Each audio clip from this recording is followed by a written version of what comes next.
Okay, hello and welcome back to the channel. The other day I was out flying my Neo and when I got home wasn't too impressed with the footage and the exposure. So I thought I would purchase a set of ND filters which I've got from K&F, and these are the ND and polarization filters in one from the Nano X series, and it's an 8, 16, 32 and 64 filter set. Now the main purpose of having ND filters is to control the amount of light that hits the sensor, and this will give you motion blur or cinematic effects within your footage, and this is achieved by using the 180 rule. So what that means is whatever your frame rate is, your exposure is set to double that. So for example, on the Neo, if you're using 30 frames a second, then your exposure is going to be set to 1/60th of a second. Now if you're using manual control and manual settings, great, you can do that. But obviously if you're using the automated flight modes directly with the drone or your phone, then you can't. So what I thought I would do, I'd try them out initially just using the ND filters with the automated modes, see the results we get with that, and then put them onto the manual settings and see how they compare. Okay, so the first thing now is we're going to do a little unboxing to show you exactly what you get in the pack. So these are the K&F Concept Nano X series. They're ND and polarization filters in one, which I had on Amazon for £30. You can just get them with the ND effect, no polarization, but I thought for the extra £3 it was worth getting the two in one. And for those who don't know, polarization will remove glare from objects such as water, and also make things like the sky pop a bit more when you're filming. Look inside. Nice little case, cleaning cloth, and the filters themselves. Now they are quite sturdy. There's no movement in there. They do feel quite robust. Now one thing I prefer with these is the fittings. It's not magnetic, it's more of a clip-on, so there's less chance of you losing them in the event of a crash. I've had some filters which are just magnetic, like on my Osmo Pocket, and a couple of times when I've dropped it and they've sort of come off, but with these they're not going anywhere.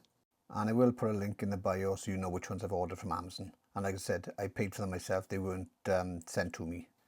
So to fit the lenses, just hold the gimbal straight, get those two prongs, put them in those little grooves at the back there, and then push down in the front, and it clips into place. So it's really secure, that's not coming off if you crash. And to remove, again, you just hold it, pull it up, and off they come. Now another thing I like about this is that when you put the gimbal protector on, it doesn't affect the filter. Okay, that's the unboxing done. Let's go out and try them out.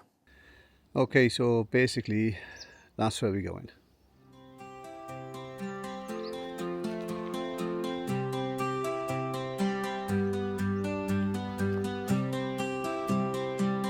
So as I said earlier, the main point is not to try and do cinematic footage with motion blur with the ND filters. The main point is just to see if the footage looks any better just using the ND filters and the automated modes. And I'm out of breath.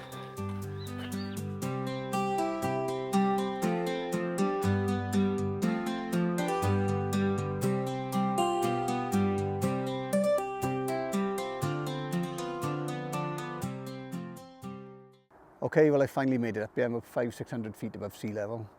So I'm going to do the video in two parts. The first part is going to be using two of the automated modes, being the 10-meter zoom out and a 4-meter orbit. Now, as you know, when you're using the automated mode, you can't set any of the shooting parameters like exposure or ISO or anything like that. You can only go with what's set in on the actual drone if you're using the phone or the app. So the intention is just use the ND filters to see how it affects the footage. I'm not looking for cinematic blur or anything like that. It's purely to see how the image is using the ND filters, if anything's blown out, that type of thing. Okay, so let's get started with the first part.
Okay, that's the first bit done. Now I'm going to do the second part where I'm going to use the ND filters properly, try and get an exposure as close to 1/60th of a second as I can, and just see what the results are.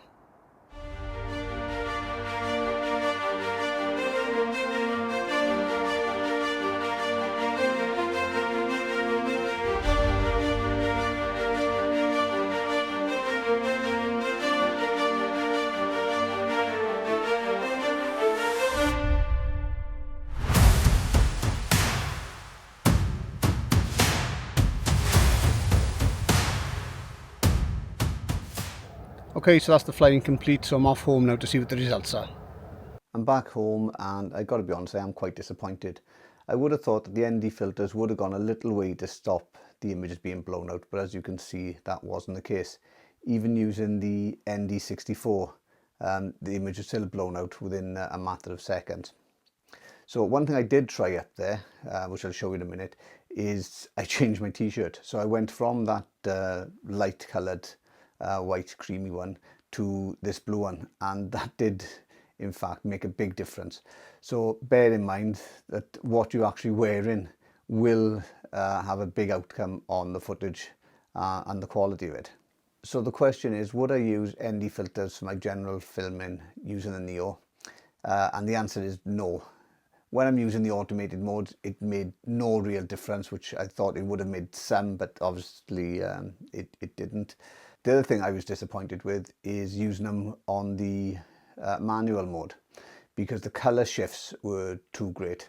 I did set the exposure to 1/60th, but even with the 64 ND filter, it was still being a little bit blown out. So I would go up the exposure to 1/100th of a second.